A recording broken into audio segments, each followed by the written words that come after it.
பேரணியை தொடர்ந்து தேமுதிகவினர் நடத்தி வருகிறார்கள். முன்னதாக செய்தியாளர்கள் சந்திப்பின் போது கூறினார், நேற்று மாலைதான் எங்களுக்கு தகவல் கிடைத்தது, மறுக்கப்பட்டிருப்பதாக. முன்னதாகவே கிடைத்திருந்தால் அடுத்தடுத்த நடவடிக்கைகள் எடுத்திருப்போம் என்று கூறியிருந்தார்.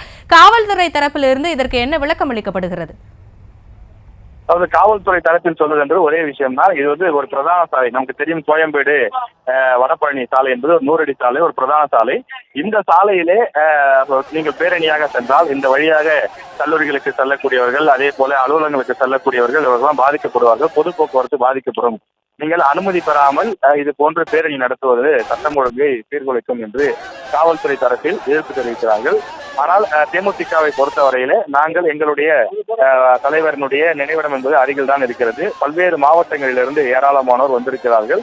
அவர்கள் ஒரு பேரணியாக சென்று அஞ்சலி செலுத்துவதிலே என்ன இருக்கின்றது? நாங்கள் தினசரி செய்யவில்லையே, வருடத்தில் ஒரு நாள் தான் எங்களுடைய தலைவருக்காக நாங்கள் தலைவரை இழந்து மிகவும் சிரமப்படுகிறோம், கஷ்டப்படுகிறோம். எனவே தொண்டர்கள் அனைவரும் ஒரு பேரணியாக செல்ல ஆசைப்படுகிறார்கள். அதன் காரணமாக நீங்கள் எங்களுக்கு அனுமதி கொடுக்க வேண்டும் என்று அவர்கள் கோரிக்கை வைக்கிறார்கள்.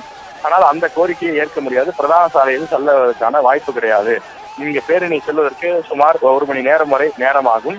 அந்த 1 மணி நேரம் போக்குவரத்தை எங்களால் இந்த பகுதியிலிருந்து திசை மாற்ற முடியாது. காரணம், அருகில் தான் கோயம்பேடு பேருந்து நிலையம் இருக்கிறது. மிக அருகிலேயே கோயம்பேடு மொத்த காய்கறி சந்தை இருக்கின்றது.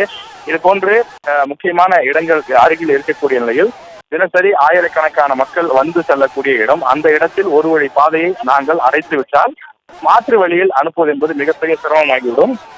இங்கு டிராபிக் ஜாம் ஏற்பட்டால் இது சிட்டி முழுவதும் எதிரொலிக்கும். எனவே அது போன்ற ஒரு ரிஸ்கை, அது போன்ற ஒரு விஷயத்தை ஏற்றுக்கொள்ள முடியாது. எனவே நீங்கள் அந்த மண்டபத்திற்கு அருகிலேயே, விஜயகாந்த் அவர்களுடைய நினைவிடம் இருக்கக்கூடிய இடத்திற்கு அருகிலேயே நீங்கள் வைத்துக் கொள்ளுங்கள். இவ்வளவு தூரம் 500 மீட்டர் தூரத்திற்கு வந்து செல்வதை ஏற்றுக்கொள்ள முடியாது என்று சொல்லிவிட்டார்கள். ஆனாலும் அதையும் மீறி தற்போது தடையை மீறி பேரணி தான் நடைபெற்றுக் கொண்டுள்ளது.